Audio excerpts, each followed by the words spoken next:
तो इसी मंच पर मौजूद थे पूर्व सेनाध्यक्ष जनरल वीके सिंह और उन्होंने जेपी आंदोलन के एक स्लोगन के साथ इस पूरे मंच को संबोधित किया। उन्होंने कहा कि सिंहासन छोड़ो जनता आती है। क्या यही मूल मंत्र, क्या यही नारा अब टीम अन्ना का भी होगा? क्या टीम अन्ना भी मानती है कि जनता की इस लड़ाई को लेकर वो आगे बढ़ रही है? इस पर चर्चा करने के लिए हमारे साथ मौजूद हैं टीम अन्ना के अहम सदस्य शाजिया इल्मी, हमारे साथ कांग्रेस के वरिष्ठ नेता जगदम्बिका पाल मौजूद हैं, सुब्रमण्यम स्वामी जी हमारे साथ मौजूद हैं, स्वामी अग्निवेश जी हमारे साथ मौजूद हैं, जिन्होंने अपने विरोध के स्वर बहुत पहले ही टीम अन्ना के खिलाफ सामने रख दिए थे, और मयंक गांधी जी हमारे साथ मौजूद हैं जो कि टीम अन्ना के सदस्य हैं। मुंबई में काफी अच्छा कार्यभार उन्होंने संभाला था, ऐसा टीम अन्ना का लगातार मानना रहा है। शाहजहा, इस पूरी बातचीत की शुरुआत हम आपसे करते हैं। 10 दिन पहले जब इस अनशन को शुरू किया गया था, क्या उस वक्त आप लोगों के दिलों में यही जज्बा था कि सिंहासन खाली करो जनता आती है, या शायद इससे अलग आप सिर्फ लोकपाल के लिए आंदोलन कर रहे थे? जी, अगर जन लोकपाल हमें लाना ही है तो हमें लग रहा है कि 3 अनशन के बावजूद, व्यापक जन समर्थन के बावजूद, संसद के संकल्प के बावजूद लोकपाल कहीं दूर दराज से नजर हमें नहीं आ रहा है। किसी की भी मंशा नहीं थी, और आज इस बात को अरविंद भाई ने साफ साफ कह भी दिया है कि अगर सरकार अभी भी 1.5 साल बाकी है, अगर अभी भी सरकार लोकपाल ले आए और right to reject electoral reforms के तौर पर ले आए अभी भी, तो हम वापस ले लेंगे अपने इस आइडिया को। तो हमारा ये मंशा बिल्कुल नहीं थी, लेकिन अब हमें लग रहा है कि संसद की जो हम देख रहे हैं लोगों को कि जो तक नियम के कानों में रेंगी है, तो जो लड़ाई सड़क की है उसे संसद तक ले आना पड़ेगा। ये आंदोलन जो सड़क पर है, जिसकी आवाज नहीं पहुंच रही संसद तक, वहां पे भी वही प्रेशर। तो आप यानी कि संसद में जाकर आवाज बुलंद करने की पूरी तैयारी में? मयंक जी, आप भी टीम अन्ना के सदस्य हैं, हम आपसे ये पूछना चाहेंगे, बहुत सारे लोग यह मान रहे हैं और ऐसा कह रहे हैं, जो कहने में पहले जरा डरते थे, कि कहीं ना कहीं एक फेस सेविंग डिवाइस के तौर पर इस्तेमाल किया जा रहा है, क्योंकि सरकार की तरफ से आप लोगों को कोई भी तवज्जो नहीं दी गई। देखिए, हम बदलाव चाहते हैं, हम परिवर्तन चाहते हैं, और बदलाव और परिवर्तन के लिए हमने जो मार्ग अपनाया था वो आंदोलन का था। लेकिन सरकार जब इतना बड़ा आंदोलन, पूरे शायद विश्व में ये कहते हैं कि इतना बड़ा आंदोलन नहीं हुआ था, इतने बड़े आंदोलन को भी नहीं सुनता है, तो इतना अगर उनके पास ऑर्गन्स है, तो हमारे पास कोई पर्याय नहीं था कि हम सिस्टम के अंदर जाके, क्योंकि बदलाव तो हम चाहते हैं, बदलाव के बिना हम रुकेंगे नहीं जी। तो इसके लिए अगर हमें अंदर भी जाना पड़े, हमें अपने पैर भी गंदे करने पड़े, कीचड़ में भी जाना पड़े सफर करने, तो हम जाएंगे देश के लिए जो करना। यानी आप कह रहे हैं कि राजनीति वो कीचड़ है जिस कीचड़ में अब आप पैर डालकर अपने ऊपर छींटों के लिए तैयार हैं? बिल्कुल, अगर वही तैयार है तो वही उसके लिए हम तैयार है। चलिए, स्वामी अग्निवेश जी, इस टीम के साथ आप सक्रिय भूमिका में पिछले साल दिखाई दे रहे थे, और उसके बाद आपके बीच में और टीम अन्ना के बीच में मनमुटाव और आप अलग हुए। आज टीम अन्ना ने जो फैसला लिया है उससे बहुत मुखर तरीके से विरोध आप जतला रहे हैं। आप क्या कहते हैं, क्यों यह विरोध है?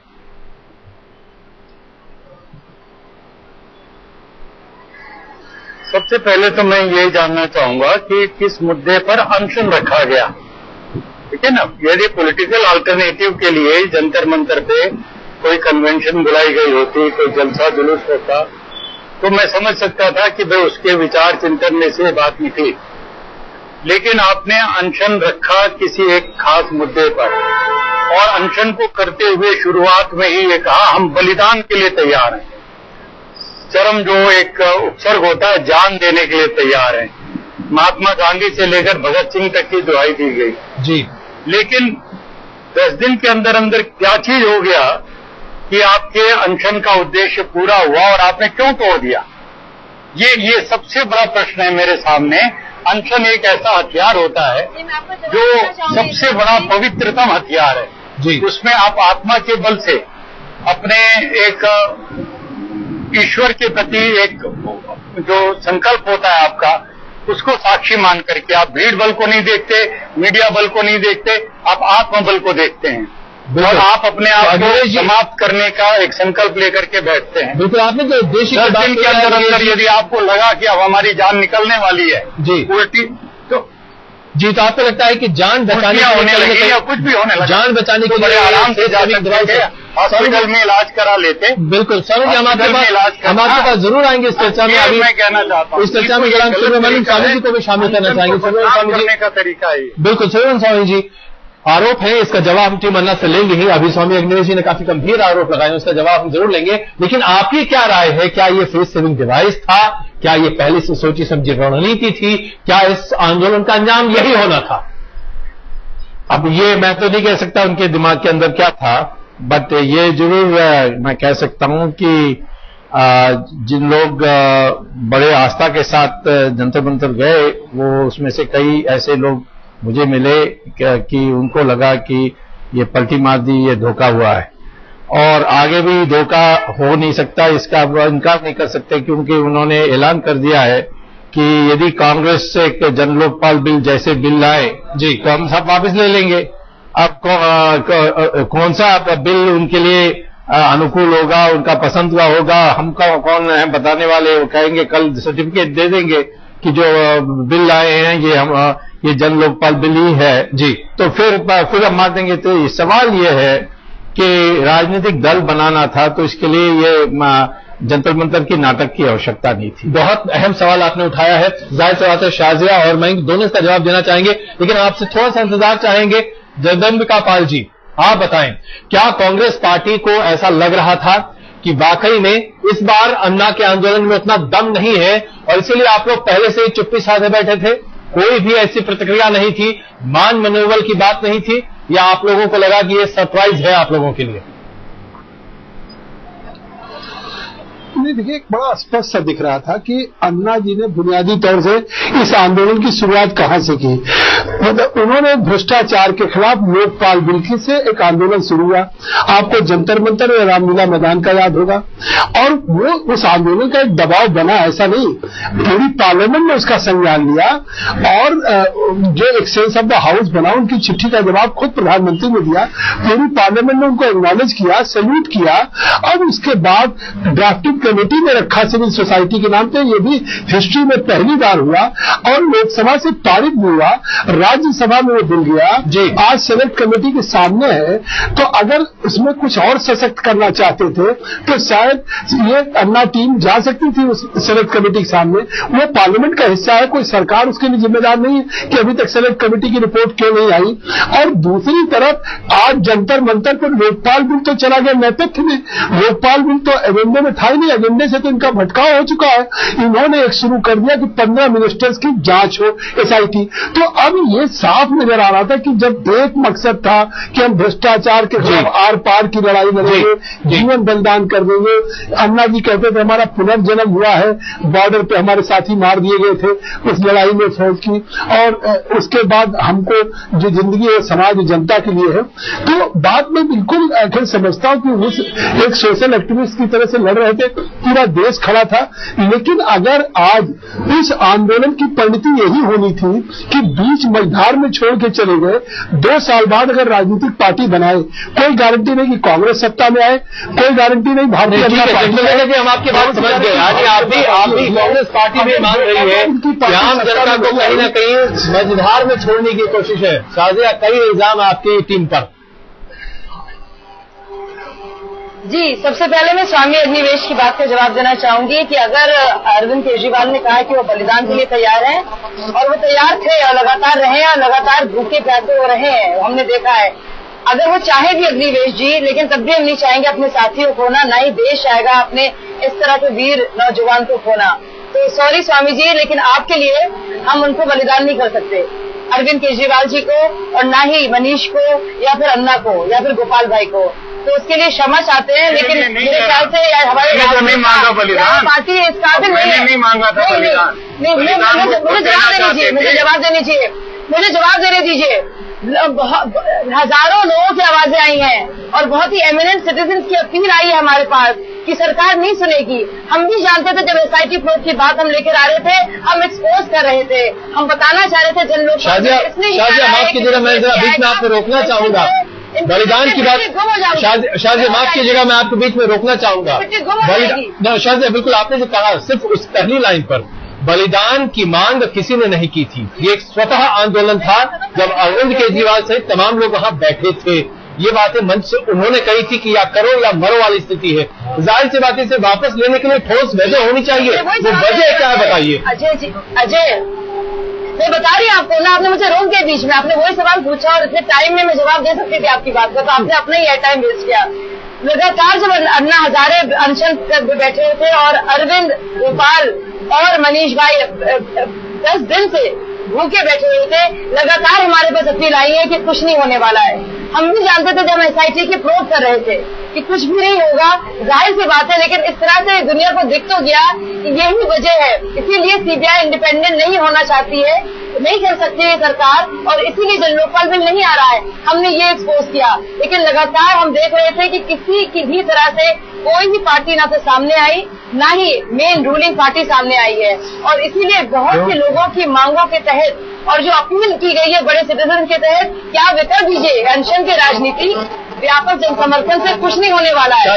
फिर मैं आपको बीच में रोकूंगा, मैं आपको बीच में फिर रोकूंगा। जाहिर सी बात है, क्या आप चाहते थे कि सरकार आप अनशन कर बैठे और दूसरे दिन सरकार आपके पैर चूमने लगे? नहीं, हम चाहते थे सरकार कम से कम अगर कह रही है कि वो दागी नहीं है, तो अगर इतने सीरियस इल्जाम हैं तो प्रूफ करे और SIT प्रूफ के लिए हामी भरे। अगर प्रूफ लेकिन अगर आपको छुपाना है, मैं ये कहता हूँ, तो डर किस बात का है भाई, डर किस बात का है? चर्चा में कुछ कहना चाहते हैं जी? उसमें मैं ये कहता हूँ कि दूसरे कोई पार्टी आई नहीं उनके सहयोग में, ये तो आवश्यक है, ये तो स्वाभाविक है, क्योंकि वो तो पार्टी सब पार्टी की बुराई करते रहे और कहते रहे कि किसी पॉलिटिशियन को मंच में आने नहीं देंगे, किसी को मिलने नहीं देंगे, किसी को शामिल होने नहीं देंगे। RSS ने जो उनका मदद किया उनको भी बुरा कर दिया, तो सब छोड़कर चले गए। जयप्रकाश नारायण तो इन सबको साथ लिया था, ये तो उल्टा कर रहे हैं, तो सबको भगा रहे हैं, तो स्वाभाविक है कि अकेला पड़ेगा। और हुआ क्या? सबसे ज्यादा भ्रष्टाचारी निकले उस आंदोलन से। अभी उन्हीं लोगों को देखिए जो सहयोगी थे JP मूवमेंट के, देखिए उनका क्या हाल हुआ है। जगवंत कापाल जी, कांग्रेस या BJP, इस तरह की तमाम पार्टियों में ऐसे लोग जो कि असंतुष्ट हैं, जिन्हें अपने नेतृत्व पर उतना भरोसा नहीं है, जिनकी आवाज दबती या दबाई जाती है, वो लोग तमन्ना के साथ जा सकते हैं, ऐसा खुद अरविंद केजरीवाल का आह्वान है। आपको लगता है आपकी पार्टी के बहुत सारे लोग जा सकते हैं? नहीं, तो फिर तो अरविंद केजरीवाल अपनी बात को खुद कॉन्ट्रोडिक्ट कर रहे हैं। एक तरफ अरविंद केजरीवाल कह रहे हैं कि हम व्यवस्था परिवर्तन के लिए साफ सुथरे लोगों को 3 लाख गांव में जाकर के चुनेंगे और हम अच्छी ऐसा नेतृत्व देंगे जिसको जनता के बीच से जनता के द्वारा लाया जाएगा। और दूसरी तरफ वो भाजपा और कांग्रेस जिसको कहते थे कि भ्रष्टाचार के आकंठ में डूबी है, अगर उसी के असंतुष्ट नेताओं को लेकर के जमात खड़ी करना चाहते हैं तो ये कौन सा नया राजनीतिक विकल्प देंगे? और इसका कारण ये नहीं है, आज मैं गारंटी के साथ कह सकता हूं कि जो ये आंदोलन की परिणति अचानक एक राजनीतिक विकल्प के रूप में इसलिए हुई कि 9 तारीख से बाबा रामदेव जी आंदोलन जो शुरू कर रहे थे उसमें वो राजनीतिक पार्टी की घोषणा करने वाले थे। इसीलिए आपने देखा कल से बाबा रामदेव खुद सकते में है कि जो पार्टी पॉलिटिकल पार्टी वो बनाने जा रहे थे, अन्ना टीम की जो पॉलिटिकल महत्वाकांक्षा थी, उनको लगा ये साजिया इस बात से इत्तेफाक करे न करे। लेकिन मैं चुनौती के साथ कह सकता हूं कि इतने जल्दी में राजनीतिक विकल्प और पॉलिटिकल पार्टी अचानक जो वैदिक जी अभी आए बाहर से विदेश से, उनको आश्चर्य हुआ कि ये आंदोलन ऐसे खत्म हो गया और आंदोलन की कोई बड़ी गंभीर बात आप कह रहे हैं सरकार, आप एक बहुत ही वरिष्ठ नेता है और बहुत गंभीर बातें आप कह रहे हैं, इसका जवाब शाजिया देना चाहती है। बहुत मुस्कुरा रही है शाजिया, आपके पास हम आते हैं, बस जरा स्वामी अग्निवेश जी से एक छोटी प्रतिक्रिया इस पर ले लें। अग्निवेश जी।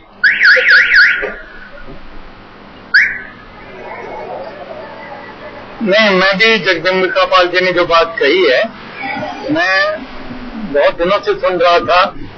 स्वामी रामदेव जी 9 अगस्त से शुरू हुई अपनी अनशन की बात और उसके माध्यम से रामलीला मैदान में वो एक कुछ बड़ी घोषणा जी, जिसका अभिप्राय था एक राजनीतिक विकल्प की बात वो करने जा रहे थे, उसको हाईजैक करके पहले प्रीएम्प्ट कर दिया हमारे टीम अन्ना के लोगों ने, क्योंकि इनको कोई रास्ता निकल नहीं रहा, स्केप रूट जैसे कहें, फेस सेटिंग कुछ मिल नहीं रहा था।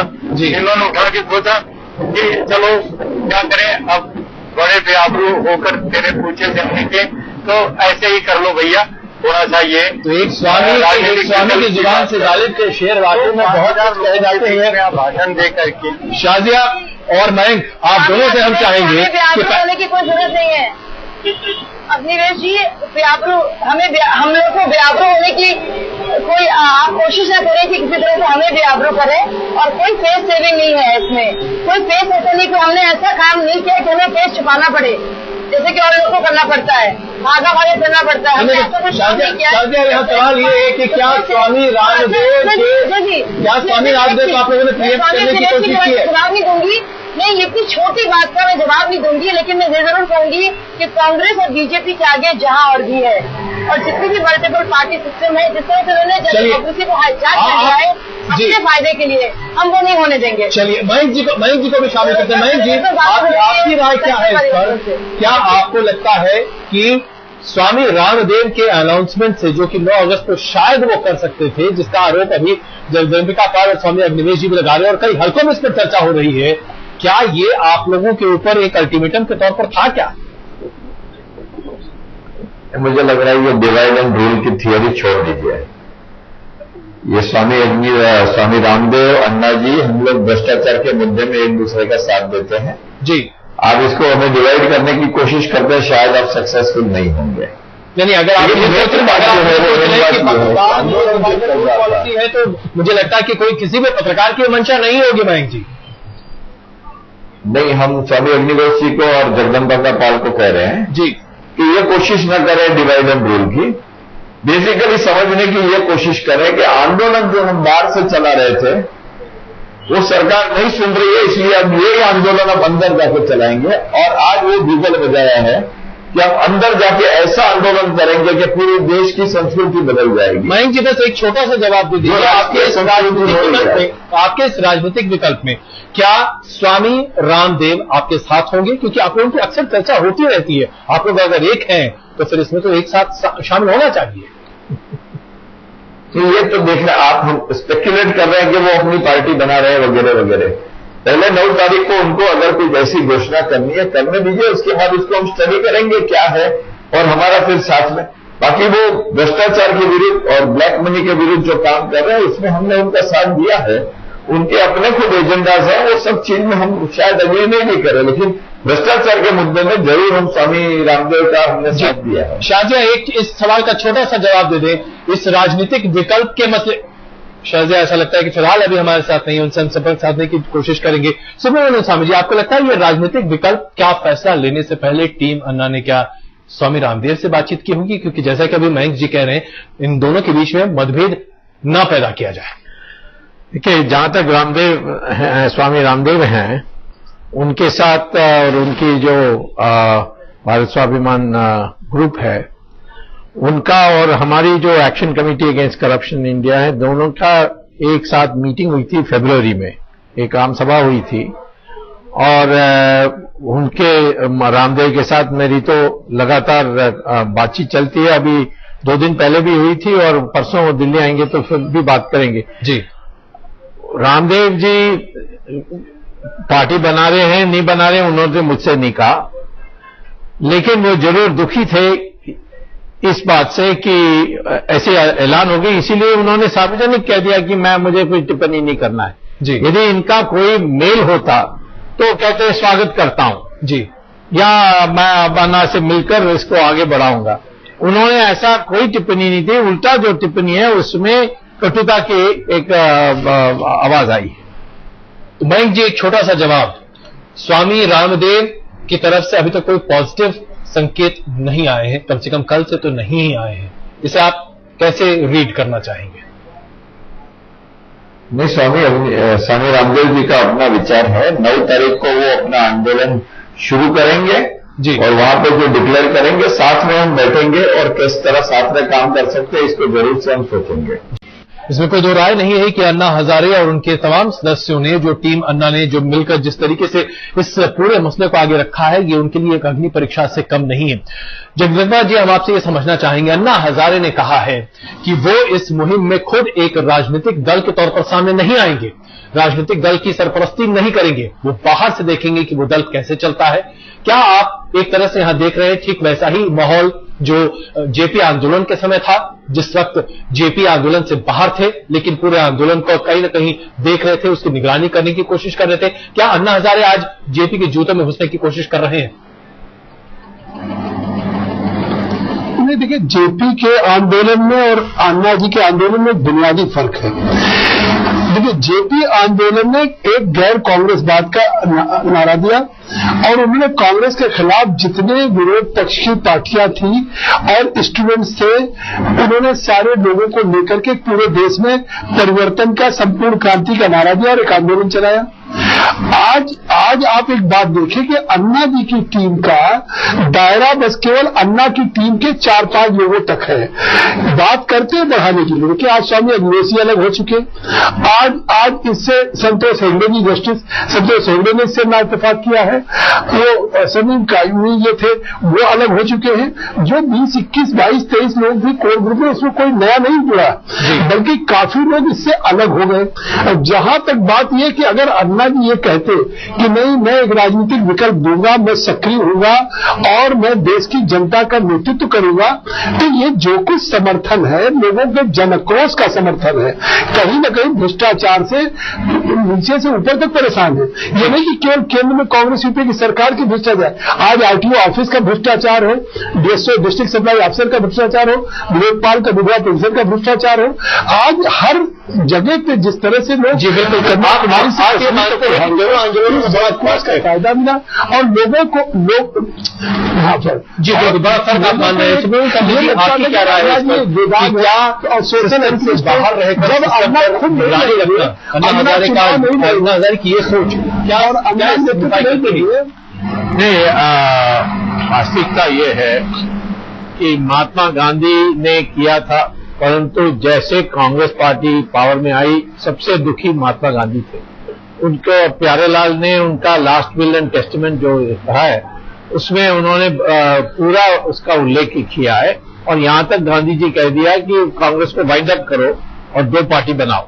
जी, जयप्रकाश नारायण भी इसी प्रकार से दुखी थे जनता पार्टी सरकार से, और जो झगड़ाई चल रही थी उनसे बहुत दुखी थे। और उनके आखिरी जो शब्द थे वो मेरे सामने, उन्होंने कहा कि मेरी बाग उजड़ गई है। जी, और मुझसे उन्होंने खास तौर पर यह कहा था। और मैं ये कहता हूं कि ये कभी संचालन ऐसे हो नहीं सकती अंदर रहे बिना। और मैं कहता हूं कि दूसरी बात है कि जयप्रकाश नारायण हो, महात्मा गांधी हो, उन्होंने पोलिंग बूथ तक संगठन बनाने के लिए प्रयास की थी और जयप्रकाश ने तो जो संगठन थे उनका फायदा उठाया। जी, और क्योंकि आरएसएस का उत्तर भारत में इतनी अच्छी मजबूत संगठन थी, इसलिए जनता पार्टी की कामयाबी न उत्तर भारत में हुआ, परंतु दक्षिण में जहां नहीं था वहां कामयाबी। तो तमाम इतिहास में भी ऐसा है और इसके बल पर भी हम कुछ निर्धारण कर सकते हैं। जाहिर सी बात है टीम अन्ना इससे भी सबक ले सकती है। मयंक जी, वाकई में सिर्फ राजनीतिक दल खड़ा कर पाए, चला पाए उसको, और अन्ना हजारे उससे बाहर रहे। क्या ये सिस्टम आप लोगों के लिए मान्य होगा? क्या ये आपके लिए वाकई में सही होगा? मुझे लग रहा है कि अन्ना जी इसके ऊपर पूरा ध्यान रखें एज ए लीडर, और डे टू डे के इश्यूज जो है इसके अंदर शायद वो नहीं पढ़ना चाहते हैं। वो ओवरऑल पूरा मॉनिटरिंग करें कि जिस प्रकार का मार्गदर्शन करे, जिस प्रकार का राइट तरीके से, और रोके, अगर कहीं पे गलत हो तो कान पकड़े, कहीं पे वो करे। मुझे लग रहा है कि इस प्रकार का एक रोल प्ले करें अन्ना जी, तो ये पूरे देश के लिए और पूरी इंडिया अगेंस्ट करप्शन की जो भी राजनीतिक व्यवस्था हो उसके लिए बहुत अच्छा है। मुझे लग रहा है कि उन्होंने ठीक सोचा हुआ है। लेकिन मयंक जी, एक बड़ा सवाल जो कि अभी जगदम्बिका पाल जी भी उठा रहे थे और सुब्रमण्यम स्वामी जी भी उठा रहे थे, संगठन कैसे बनाएंगे आप लोग? कहां तक पहुंचेंगे आप वोटर की मानसिकता को समझने के लिए? पोलिंग बूथ पर आप कैसे जाएंगे? 1.5 साल का वक्त, कैसे करेंगे ये सब? उनकी बात में सच्चाई है कि बहुत बड़ी चैलेंज है, लेकिन मुझे लग रहा है कि जिस प्रकार का समर्थन मिला है, जिस प्रकार के हमारे पास नंबर्स हैं, ये सब अपने आप आए हुए हैं, ये खरीदे हुए लोग नहीं है। तो इसको अगर जल्दी से ऑर्गेनाइज करना शुरू कर दें इंटरनेट का और कोई प्रोग्राम्स बना के, तो मुझे लग रहा है कि लोगों तक पहुंचे और उनको ऑर्गेनाइज करने का मुश्किल भी नहीं है। लेकिन एक चैलेंज तो है, एक चुनौती तो है, इसको हम मानते हैं। जी, जगदम्बिका जी, एक छोटा सा जवाब इस सवाल का, क्या आपको लगता है कि टीम अन्ना का यह फैसला राजनीति के अखाड़े में कूदने का, एक ऑल्टरनेटिव, एक राजनीतिक विकल्प देने का वाकई में एक सपना है जो हकीकत पर शायद टूट जाए? छोटा सा जवाब, वक्त बहुत कम है हमारे पास। नहीं, मैं समझता हूं कि व्यवहारिक में जब उतरेंगे तो अभी जो बात है वो सपना ही साबित होगी, क्योंकि जो अभी एसएमएस की बात करते हैं, इंटरनेट की बात करते हैं, वो 105 करोड़ में शायद 5 करोड़ लोगों के पास भी नहीं है। तो ये बात बिल्कुल आपने सही कहा है कि 105 करोड़ लोगों तक पहुंचना, इस देश की जनता तक, हम लोग एक लोकसभा 5 साल में नहीं घूम पाते हैं, और 543 लोकसभा में तैयार करना, उनका संगठन बनाना और उन्हें चुनाव के लिए, ये इतना कठिन है कि ये सपना सपना ही रहेगा। जी शिवरंजन स्वामी जी, आपकी छोटी टिप्पणी से पहले कि हम अपनी इस चर्चा को खत्म करें। हाँ, बिल्कुल सही है, क्योंकि इलेक्शन जो है वो तो पॉलिटिकल इंजीनियरिंग है, और पोलिंग बूथ में जो लोग बैठे होंगे वो पक्के लोग होने चाहिए, नहीं तो दूसरे पार्टी उनको खरीद लेंगे। और पोलिंग बूथ में आपने जो ऐसे लोग होने चाहिए जो वोटर को पहचान सकता है कि हमारे एरिया का वैसे कौन मर गया, कौन जिंदा है, कौन आ सकता, कौन नहीं आ सकता, ये सारी जानकारी रखकर वो फाइल यानी वोटर रोल को बैठ के पार्टी के लोग बैठे रहते हैं।